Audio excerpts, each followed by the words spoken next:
There's nowhere quite like Venice. Once one of the richest places on earth, for centuries this floating city was the preeminent centre for East-West exchange. Something which may explain why Venice's most iconic symbol has distant and quite unexpected origins. Well, we think we discovered that the lion is Chinese. In western Hونان province, we'll explore a craft that's woven into the local fabric. The bride behind me is wearing a special Miao wedding dress, and in Miao culture, mothers weave their blessings into their daughters' wedding dresses. Every stitch is a cherished memory, each pattern a wish for the future. Welcome to Crossing Cultures. Join us as we explore the very best traditions of both China and Europe.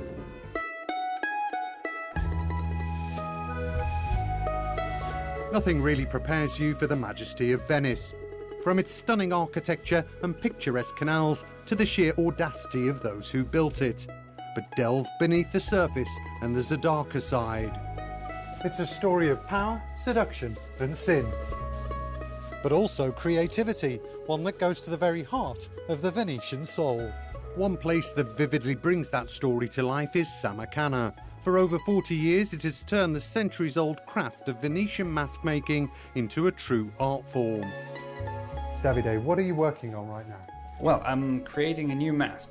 So I have a negative form. I have this special kind of paper called wool paper that I'm gonna combine in a certain way to register all the details of the mold, creating then the new positive mask. And is this the process that would have been used centuries ago? For sure, yes. People used to use the same technique. So a negative form and a positive form made with a mask inside it. And how do you choose the designs? Are you guided by tradition or do you create new styles? Well, it depends. There are some masks that have a certain iconographies, but then there are many masks that are, fantasy based, or they are inspired by books, by films and so on. Beautifully hand-painted, many masks are playful. Others are slightly macabre and unsettling. The result is a wonderful, albeit weird world. But who wore them and why? Well, at the time of the Republic of Venice, in the past centuries, everybody could wear a mask. Nobles and commoners to hide their identity. Then there are other masks for carnival that everybody could wear as well. That could have been any kind of mask. Now, from this family of mask makers here in Venice, let's uncover another ancient craft in China. Igor, over to you.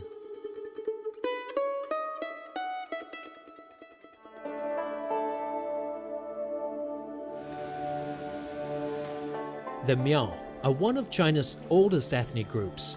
In the misty mountains of western Hونان, they weave their stories in thread and color. 远古时期的苗族历经了5000多年的迁徙，在迁徙的过程当中，苗族会把自己经历的一些地方，然后经历的一些故事，会绣在服饰上，然后逐步演变到现在呢，其实苗绣是苗族妇女，然后用来装点生活的一种很美的工艺。我知道苗族可能没有文字，但会不会用这样的一个方式，把自己的世界观、价值观会记下来和传承？我们就用刺绣的方式，会把就是这5000年当中迁徙的过程当中的一些重要的事件进行记录。所以比如说我们在很多的这个苗族服饰上会看到有2道水的痕迹，那2道水就是迁徙的过程当中我们经过的黄河和长江。你比如说我袖子上这2道，但是这2道可能到现在我们已经演变成就是并不是一道黄或者是一道绿色，但是始终会有2道。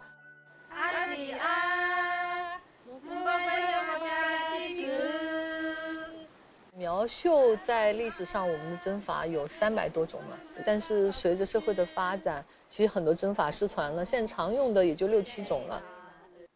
In the Miao tradition, a wedding dress may take 3 generations to complete. A single thread runs through time, binding together the hearts of grandmother, mother, and daughter. Their hands move at different moments in life, yet their stitches meet on the same piece of cloth. 这条是我们复刻的一个300多年前湘西苗族地区的一个传统的苗族服饰，苗族的这个嫁衣，一个女孩子出嫁的这个嫁衣呢，其实是3代人一起绣，就是小女孩4、5岁自己能拿针了。开始，然后就跟着自己的妈妈，跟着自己的奶奶，然后3代人一起绣嫁衣，然后成年出嫁的时候，其实那一套嫁衣就凝聚着3代人的祝福，带着一个家族的祝福，然后走进他的新的这个家庭。其实苗绣，不光是简单的美，它其实是苗族我们说大爱精神的一种展示和传承。So the red is actually the color of festivity in China. So back in the day, the wedding dress was actually not white; it was red because red was always like shining with happiness.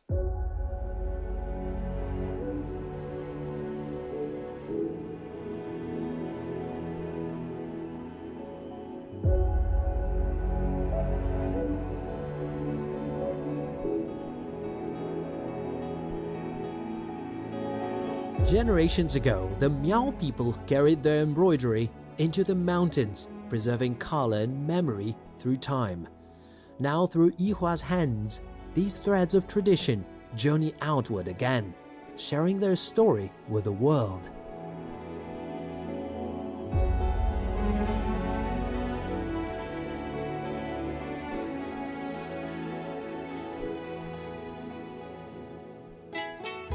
The tales of Venetian explorer Marco Polo, written some 700 years ago, are the first European account of the Orient. But to what extent were Venice's links already forged with the Far East and China before his journey there? Could the city's symbol tell us more? Gilberto, what have you discovered? We think we discovered that the lion is Chinese. The original copper that was used for casting is from China. And what does this discovery mean for our understanding of Venetian history and Venice's connections with the wider world? Well, the lion was up there when Marco Polo left. He saw it up there. As a matter of fact, we think that, given the aesthetics and the shape of the casting, it's probably of Tang period. So it goes back to at least 400 years or 300 years before Marco Polo left. Do we have any idea how it got here? No, but we know that the Silk Roads, not only the road ones, but also the maritime one, were open way before. So there were clearly exchanges to Southeast Asia and China. So, made in China, but a very long time ago. Absolutely. From the wonders of Venice to the beauty of Hunnan province, what a fantastic journey it's been through centuries of art and craft. Until the next time, thanks for watching.